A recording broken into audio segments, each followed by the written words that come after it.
E hoje, dia 4 de fevereiro, é o Dia Mundial de Combate ao Câncer.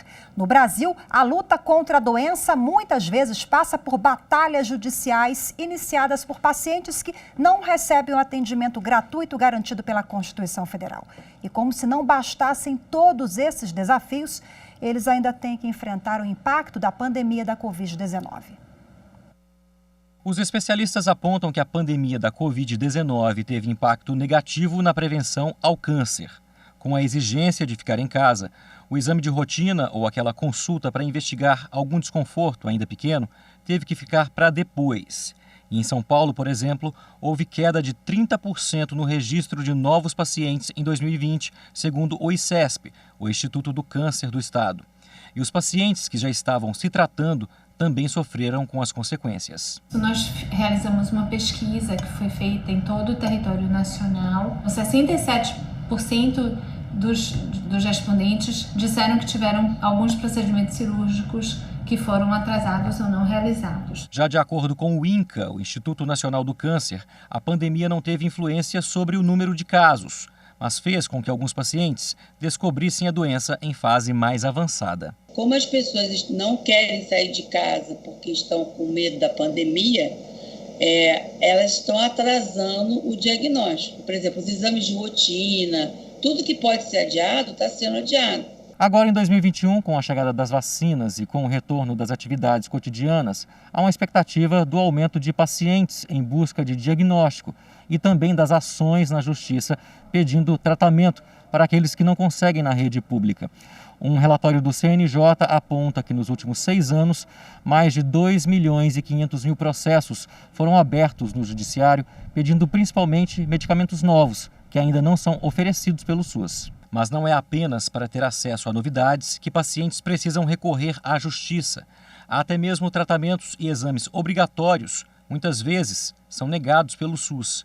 A administradora Cristiane Queiroz descobriu um câncer de mama há 2 anos e hoje está em fase de remissão, em que não há sinais da doença, mas é preciso monitorar. A maior parte do tratamento foi pelo Sistema Único, mas teve de pagar por alguns procedimentos e conta que precisou lutar na justiça para conseguir todos os exames de que precisava. Eu tive que entrar na Defensoria Pública para fazer um pedido de um exame que diz que o SUS não faz, justamente porque diz que é um exame caro e que o SUS não cobre. Quando, na realidade, na ANS, na Agência Nacional de Saúde, diz que é dever do paciente ter esses atendimentos e esses exames para prosseguir com seu tratamento. Bom, e para repercutir o assunto, eu converso agora com a advogada Lielen Fernandes, que é pesquisadora especialista nessa área de direito à saúde. Boa tarde, seja muito bem-vinda. Obrigada pela presença. Boa tarde, Rafaela. Boa tarde a todos que nos acompanham neste momento. Bom, acompanhamos na reportagem que, infelizmente, são comuns os casos de judicialização da saúde no que se refere aos pacientes com câncer. Essa demanda também ela aumenta. Quais são os principais direitos e garantias desses pacientes? E esses direitos são violados por quem, por quê? Então, os pacientes com câncer, eles têm sim alguns direitos especiais na nossa legislação. Dentre esses, a gente pode destacar alguns aqui. Por exemplo, eles têm direito ao saque do FGTS, eles têm direito à isenção de IPI. A isenção de IPI, ela dá um desconto bem relevante no final daquele bem, do valor daquele carro, por exemplo.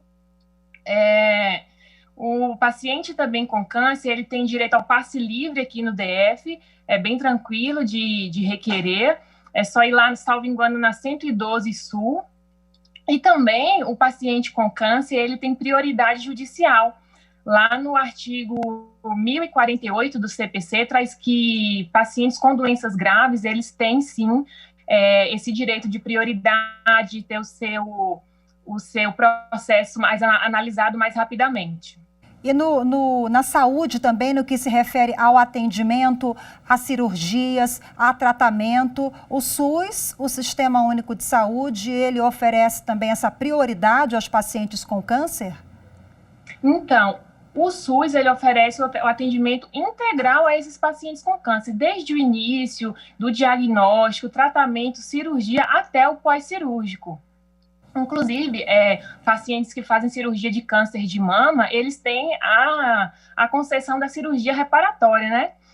Inclusive, Rafaela, a gente teve uma novidade legislativa salvo engano, em outubro de 2019, que traz até prazos para serem cumpridos.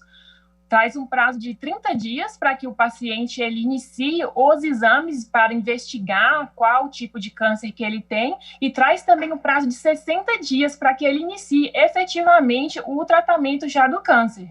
E o que o paciente precisa se cercar para fazer valer os seus direitos?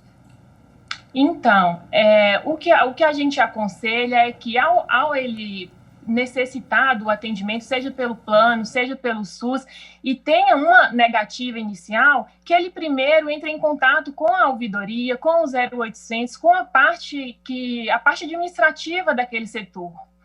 Caso ele não consiga, e aí a gente parte para uma outra via, que é a via judicial, que aí já temos órgãos como Defensoria Pública, Núcleo de Práticas Jurídicas das faculdades e também o advogado da confiança do paciente.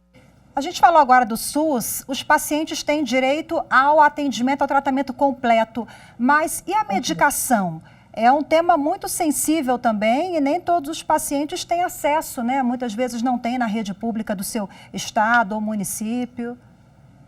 Exatamente, Rafaela, é um tema muito sensível, inclusive a gente tem posicionamento do STJ, do STF sobre isso.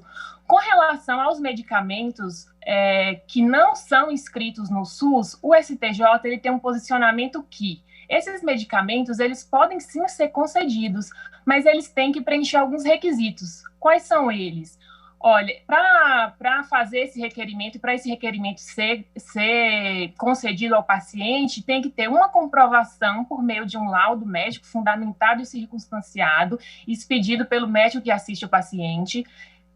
Deve-se comprovar também a incapacidade financeira e a existência desse medicamento, a existência de registro desse medicamento na Anvisa.